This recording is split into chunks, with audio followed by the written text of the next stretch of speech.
Hi friends, ഞാൻ നിങ്ങളെ ഇന്ന് പരിചയപ്പെടുത്താൻ പോകുന്നത് AAC ബ്ലോക്കിനെ പറ്റിയിട്ടാണ്.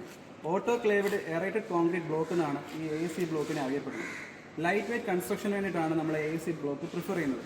ലൈറ്റ് വെയ്റ്റ് ആപ്ലിക്കേഷൻ എന്ന് പറയുമ്പോൾ നമുക്ക് കോസ്റ്റ് എഫക്റ്റീവ് കൂടിയാണ്. അതുപോലെ തന്നെ ഇത് നമുക്ക് എളുപ്പത്തിൽ ഇത് ഹാൻഡിൽ ചെയ്യാനും സാധിക്കുന്നതാണ്. ഇപ്പോൾ ഇവിടെ ഉപയോഗിക്കുന്ന ബ്രിക്കിൻ്റെ ലെങ്ത് എന്ന് പറയുന്നത് 60 സെൻറ്റിമീറ്റർ ആണ്. വീതി എന്ന് പറയുന്നത് 6 ഇഞ്ചാണ്. ദാറ്റ് ഈസ് 15 സെൻറ്റിമീറ്റർ ആണ്. ഈ ബ്ലോക്ക് നമ്മൾ ഇവിടുത്തെ കൺസ്ട്രക്ഷൻ എന്ന് പറയുന്നത് 3000 സ്ക്വയർ ഫീറ്റോളം ഏരിയയിലാണ് നമ്മൾ കൺസ്ട്രക്ട് ചെയ്യാൻ പോകുന്നത്. 4ാമത്തെ നിലയിലാണ് ഞാനിപ്പോൾ നിൽക്കുന്നത്. AAC ബ്ലോക്ക് ഫയർ റെസിസ്റ്റൻ്റ് ആണ്, എക്കോ ഫ്രണ്ട്ലി ആണ്, കോസ്റ്റ് എഫക്റ്റീവ് ആണ്, കംപ്രസീവ് സ്ട്രെങ്ത് ഗുഡാണ്. പല ബെനിഫിറ്റ്സ് AAC ബ്ലോക്ക് ഉണ്ട്. പണ്ട് കാലങ്ങളിൽ നമ്മൾ AAC ബ്ലോക്ക് അധികം യൂസ് ചെയ്തിട്ടുണ്ടായില്ല.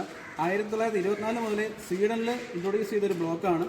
പക്ഷെ നമ്മുടെ 2008 കാലഘട്ടങ്ങളിലെല്ലാം മെട്രോ സിറ്റിയിൽ 2% തൊട്ട് 5% മാത്രമാണ് AAC ബ്ലോക്ക് ഉപയോഗിച്ചുകൊണ്ടിരുന്നത്.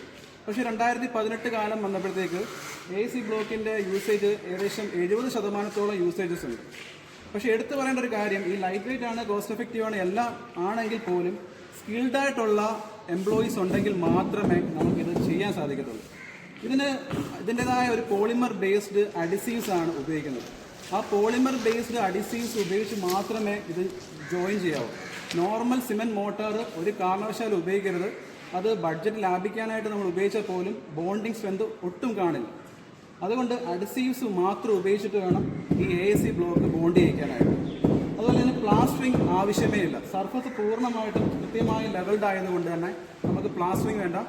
വാട്ടർ ബേസ്ഡ് ആയിട്ടുള്ള, വാട്ടർ പ്രൂഫ്ഡ് ആയിട്ടുള്ള പുട്ടി മാത്രം നമുക്ക് ഉപയോഗിച്ചുകൊണ്ട് നമുക്കിത് ഫിനിഷ് ചെയ്തെടുക്കാൻ സാധിക്കും.